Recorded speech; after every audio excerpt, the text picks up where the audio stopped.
Magandang araw sa inyong lahat mga bro. So gumawa lang tayo ng video dahil meron lang akong sasagutin. Meron kasi nagtanong sa akin mga bro nung nakaraan.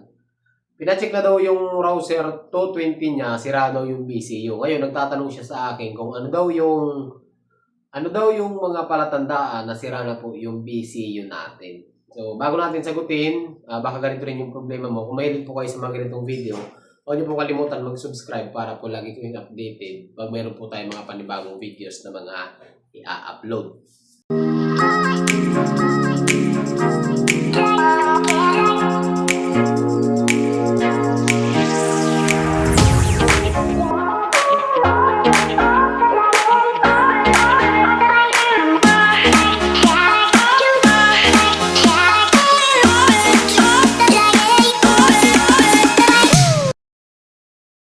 Para maikli lang tayo mga bro, so pakinggan nyo po yung sasabihin ko.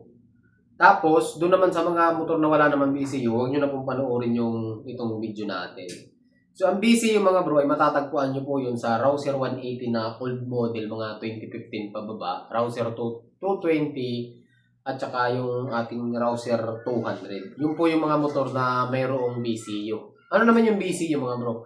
Yung BCU po, yun yung tinatawag na Body Control Unit. Yan, BCU. So sa Mio, Rouser 135, NS150, mga Kawasaki motor natin, barako, wala pong BCU. Kaya kung ganun yung motor nyo, huwag nyo na itong panoorin. Okay? Pero doon naman sa nagtanong, ito kasi video mga bro specific, sinasagot ko, yung tanong sa akin. Kasi nagpa-check siya. Ang problema niya is wala daw headlight. Yan, pero mayroon siyang signal light, mayroon siyang busina, mayroon siyang starter. So, ang sabi nung nag-check, ang sabi nung mekaniko na pinagpa-checkan niya, sira na daw yung BCU. Ngayon, nagtatanong siya sa akin kung sira nga ba talaga yung BCU natin. Kasi mga bro, ang BCU, may kamahalan po yan. Naglalaro po yan ng 6,000. Yan, 4,000 to 6,000. Dati kasi namimili ako niyan, 6,000. Ngayon, ang ginagawa ko po kasi dyan para hindi na namumroblema yung may-ari, kino-convert ko na lang po yan sa non-BCU. Pwede naman po yun. So ano ba kasi yung BCU? Bago ko sagutin. Ang BCU kasi mga bro ay para siyang device na kinokontrol niya lahat ng mga load. So doon sa mga motor na mga rouser na mayroong BCU, kontrolado po niyan ang mga headlight natin, signal light, busina, starter. Pati yung switch natin mga bro, may kinalaman po yan sa BCU. Kasi yung mga BCU na motor, ang switch po niyan, wala po yung mga terminal. Ayan, malalaman nyo yun mga bro, kung kakalasin nyo yung switch nyo, wala kayong makikita mga terminal. Para lang siyang mga balot na balot siya ng mga sensor. Kung di ako nagkakamali, nagre-release po yan ng 3 to 5 volts yung mga sensor natin sa switch. Binabato nyo dun sa BCU, tapos si BCU naman yung nagko-command dun sa mga signal light, sa headlight, sa busina. Yun yung output na 12 volts. So, sira na nga ba yung BCU kung wala na kayong headlight? Tapos meron kayong signal light, meron kayong busina, meron kayong starter. Kung baga, ang nawawala lang mga bro is yung headlight lang. So, hindi ko naman masagot si bro. Yung dun sa nagtanong bro hindi kita masasagot na ano ba yan? Frank. Frank. Hindi ko kasi makikita mo, mas magiging kasi kumansi ko. Kasi, bigyan kita ng idea. Pwedeng sira na yung BCU, pwede naman hindi. Paano nyo malalaman na sira na yung BCU niya? Pag gumamit kayo ng tester or ng test light, chinik nyo dun sa output. Chinik nyo dun sa output ng headlight. Kung hindi ako nakakamali, ang low ng Kawasaki, kung hindi ako nakakamali Rouser 220 kasi ito, red na may stripe na kulay yellow. Yan, yun yung low. Okay? Yung park light naman yan, kulay red. Tapos, yung high niya is red na may stripe na kulay black. Hindi ako nagkakamali mga bro. Base sa aking experience. Yun ang kulay. Nag-headlight kayo, wala kayong headlight. O palagay nyo, wala kayong headlight, di ba? Ngayon, ititester nyo or ititeslet nyo yung output, yung mismong socket. Kasi naka-export po yan. I-check nyo yung low.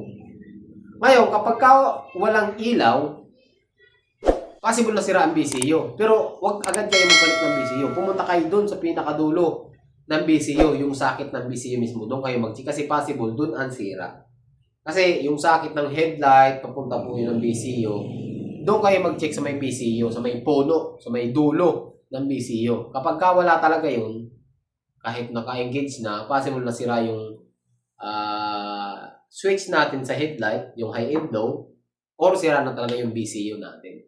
Ngayon, kapag ka nagkataon na yung socket, pag check nyo dun sa headlight ay umiilaw naman, high and low, kumpleto, ang ibig sabihin lang naman nun ay hindi po sira yung BCU natin. Possible na busted lang yung ilaw. Yun lang yung nakikita kong yun lang po yung nakikita kong problema dun sa nagtanong. Ngayon, meron ako suggestion sa iyo, bro. Kung talagang sira na ang BCU, kung meron ka naman pera o kung meron ka pong budget, pwede ka magpalit ng brand new na BCU o sa second hand. Ngayon, kung gusto nyo naman magtipid, pwede po kayo mag-convert. So, marami naman mga switches na applicable, compatible sa handlebar ng rouser natin, pwede po kayo mag-convert yan. Okay? So, yun lang bro. Sana nasagot ko po yung inyong katanungan.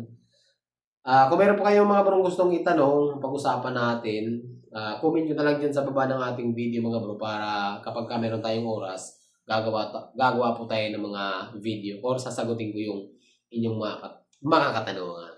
At bago pala natin tapusin yung video mga bro, gusto ko lang magpasalamat tayo na nasa 4,466 subscribers na pala tayo. No?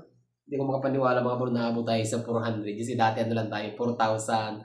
40,000, nag-100,000. Nakakatuwa naman kasi ngayon, wala na yung mga solid followers natin. Mga ilan-ilan na lang yung nagko-comment. Pero hindi ko naman maano mga bro kasi yung tutorial natin halos hindi na kagaya ng dati. Dati kung mag-tutorial tayo talagang step by step, full coding, paano kalasin yung tutorial. Ngayon kasi marami kasi yung nagko-comment na madali lang na yung ginagawa natin, basic na lang daw. Kaya na lang, kung ano lang yung request, yun na lang yung sinasagot natin. So hanggang dito lang, magandang gabi sa inyo lahat at ride safe palagi. At shoutout sa mga rouser users.